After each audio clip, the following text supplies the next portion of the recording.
helping the next gen find their own identity. One story that I always go back to, one of the very first family meetings that I ever facilitated was a lovely wealth creator generation that had 3 high school age children. And they called a family meeting because they had the foresight to recognize that their children were different than they were. They were not financial people, they were arts people. One kid was a filmmaker, and one kid was a fine artist, and another kid was into music. And so what they wanted to do, and I still give them just enormous credit for this, they called a family meeting to not necessarily open the kimono and share their family balance sheet with the kids, but they wanted their kids to know that they could pursue, because they were high schoolers, as they were starting to think about going to college and declaring majors and all of that, that their kids could do what they wanted to do. They had the freedom and flexibility that mom and dad are not going to force you to grow up in our family business and run our, in this case, patriarch was a private equity guy. And we're not going to make you come into the family world, the family business, but we want you to understand enough of our estate plan that you're going to have, to paraphrase Warren Buffett, you're going to have enough to do anything, but not enough to do nothing. And so pursue what you're passionate about and think about what it is you want to do for the rest of your life. And again, not sharing dollars with you, but you have enough information to know that as long as you're making the world a better place and you're doing something productive with your life, we will support that, and our estate plan will support that.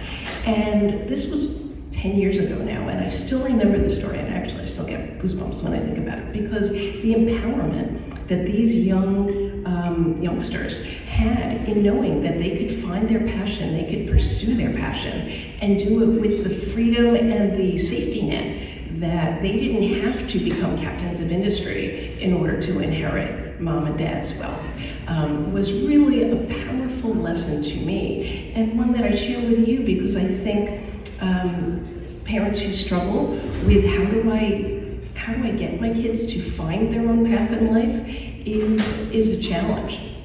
The flip side of that, and I was speaking with someone about this morning, is this notion of the guilt of the young generations.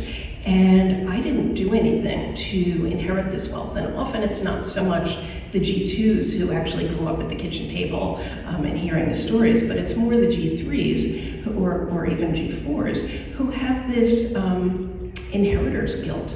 I didn't do anything to deserve this. I'm just going to give it away. And I'm seeing that more and more. And grandma and grandpa would turn over in their grave if they knew you were just going to give it all to some charity that maybe they didn't even support.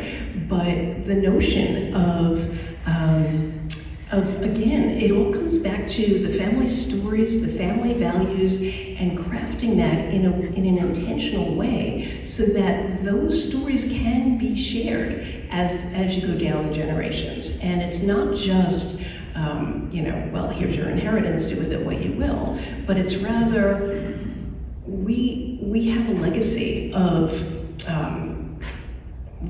philanthropy in this family, and we support these kinds of causes. I'm working with a family now with a several $100 million family foundation that was just funded because, unfortunately, grandma just passed away. And the foundation has historically given to very specific causes. And her grandchildren aren't from that community, and they don't necessarily share those values. And so what we're trying to do with that family is broaden the lens of the foundation and get, as long as these G4s in this case are making the world a better place, then they're meeting that mission.